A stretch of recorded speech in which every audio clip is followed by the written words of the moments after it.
You know, the easy questions seem to be the tough ones for this Attorney General yesterday. He had difficulty with, as you point out, this really easy question. Is it okay for foreign countries, foreign intelligence services to interfere with campaigns? Every campaign knows that you pick up the phone and call the FBI in that situation. But difficult for Bill Barr to say that, and again with Senator Harris and with others, he had difficulty responding to questions about whether or not the White House was interfering with operations at the Justice Department, operations involving criminal cases that should be independent. So by the end of the day, I felt like I was watching the president's defense lawyer, not the Attorney General of the United States. He was his defense lawyer, Absolutely. Willie, from the beginning to the end. It was pathetic. It was shameful. He was again, retching words from their proper context. He even took on the Trumpian task of throwing an insult at Robert Mueller, one of the most successful and respected and beloved FBI directors in the history of this republic, a war hero, a man who has served his country ably his entire adult life, called him snitty. So we even, by the end, we even got that. But again, if you'd ask any attorney general before yesterday, if a foreign adversary offers you campaign dirt on your opponent, do you accept it? Every preceding attorney general, including Nixon's John Mitchell, would have said, hell yes, you report it immediately. For Barr, that was a tough question. And if you go back to the genesis of all this, every campaign manager would have said the same thing, too. I'm going to call the FBI. But Joyce is right. We were talking about it before we came on the air. Bill Barr was defensive. He was literally defensive of the president, acting like a defense attorney. He repeatedly excused President Trump's actions pertaining to the Mueller investigation and those instances that Bob Mueller lays out in Volume 2 of obstruction. Barr said a president can shut down an investigation if that president thinks he's being falsely accused. Do you think it's fully cooperating to instruct a former aide to tell the Attorney General to unrecuse himself, shut down the investigation, and declare the president did nothing wrong? I don't think, well, obviously, since I didn't find it was obstruction, I felt that the evidence could not support an obstruction. I'm asking if that's fully cooperating. I'm not asking whether that's obstruction. Is that fully cooperating? Yeah, he fully cooperated. There is a distinction between saying to someone, go fire him, go fire Mueller, and saying, have him removed based on conflict.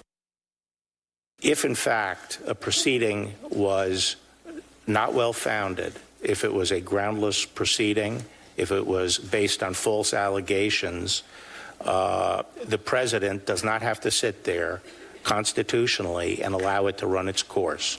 The president could terminate that proceeding, and it would not be a corrupt intent because he was being falsely accused.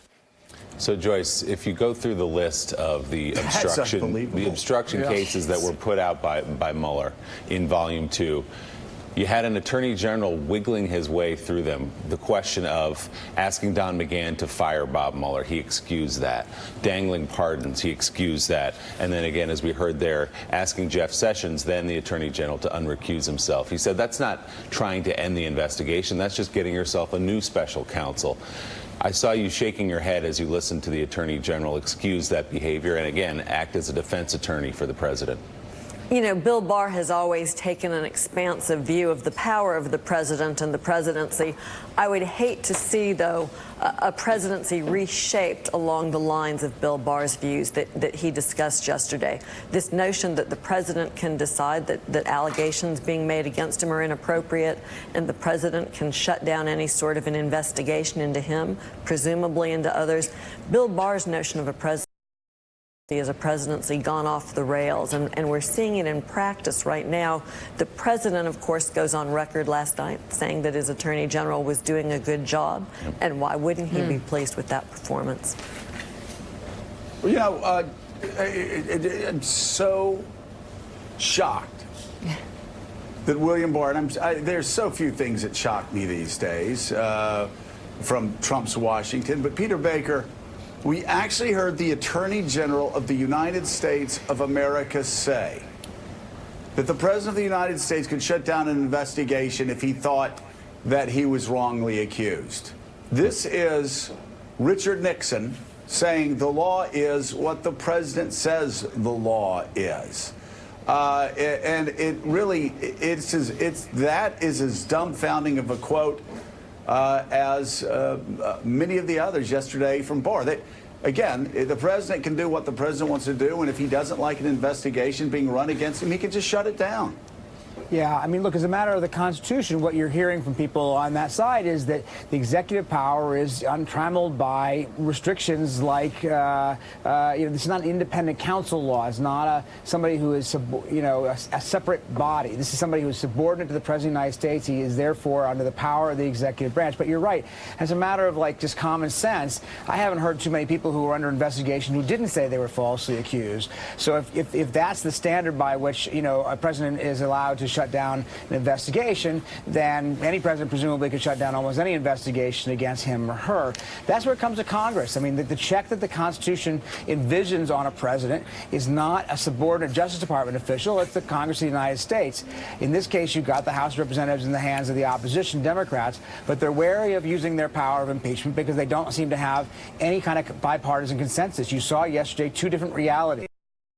Democrats living in a reality in which Donald Trump is, in their mind, corrupt, and the Republicans living in their reality in which Donald Trump is the victim of a deep state coup.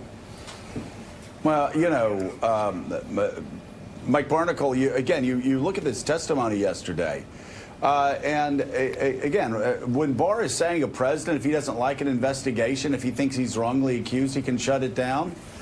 I mean, that's how autocrats think. That's how lawyers for autocrats talk.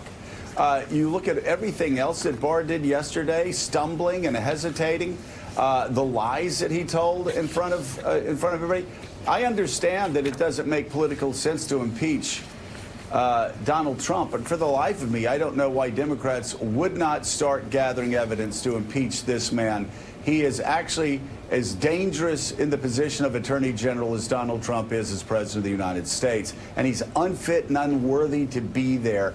And if you ask any judge these questions, they would not answer them the way that Donald Trump's defense lawyer did, Barr. Barr is not an Attorney General of the United States. He is Donald Trump's defense attorney. He's his lackey. He's his stooge. Joe, I think we played one of the key moments of yesterday's hearing right at the top of this show when Chris Coons asked the Attorney General a specific question about Russia and what Russia was involved in 2016, is involved in today, and will certainly be involved in 2020. And that's the corruption of our electoral system. And I was thinking about the first line of the oath of office for the Attorney General, and it is this: I will defend and protect the Constitution of the United States against all enemies, foreign and domestic. And yesterday we had a sitting Attorney General of the United States who clearly had not even read the full Mueller report. He had not looked at the underlying evidence within the Mueller report.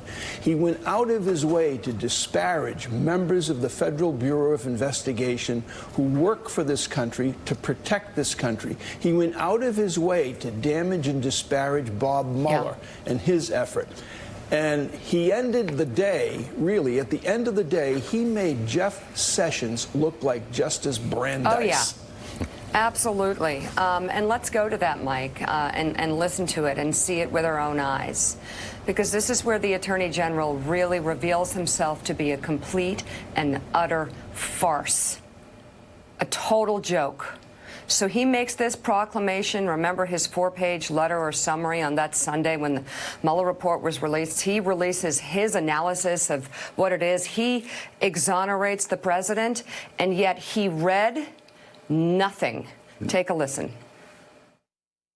We have a document that shows over 200 connections between a presidential campaign and a foreign adversary, sharing information that would be illegal if you did it with a super PAC. We know that. But what information was shared? Polling data was shared, sir. It's in the report. I can cite you the page. With who? You accepted the report as the evidence? Yes. You did not question or look at the underlying evidence.